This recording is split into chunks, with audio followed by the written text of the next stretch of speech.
OCEANA. Now I don't know where to start with this guitar, so I'm going to start in the beginning.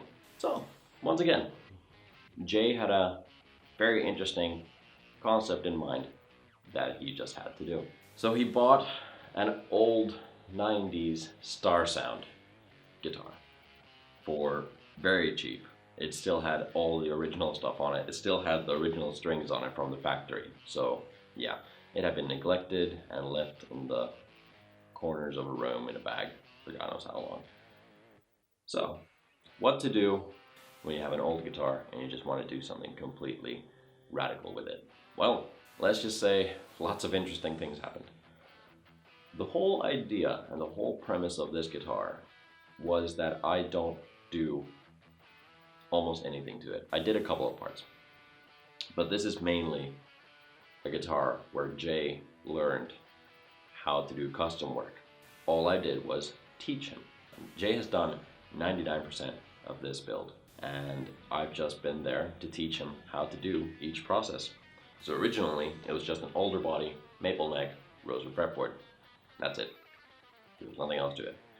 But what happened along the way is many things. One of the first things that happened was the guitar went through a planar thicknesser, got thinned out, and then an oak top was placed on top of it. But before the oak top was placed on top of it,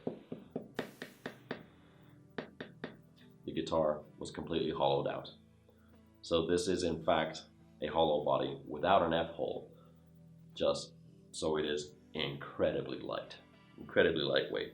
Oak top got put in place, but it was a smaller piece of oak that didn't quite fill the entire guitar, but that was not an issue.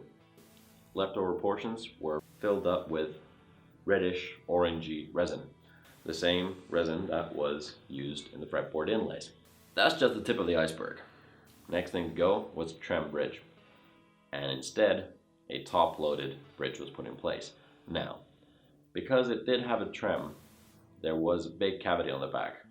What was done was 2 pieces of elm jointed and put in place and then filled up with resin. It is a very interesting choice, that's for sure, but it looks killer. It looks so cool. Definitely nothing that I would have ever done, but that's the beauty of it. This guitar is basically showing that creativity has no limits. It's in your mind. If you can do it, sure, you probably shouldn't do a lot of things, but try, experiment, see what comes up, and this is what happened.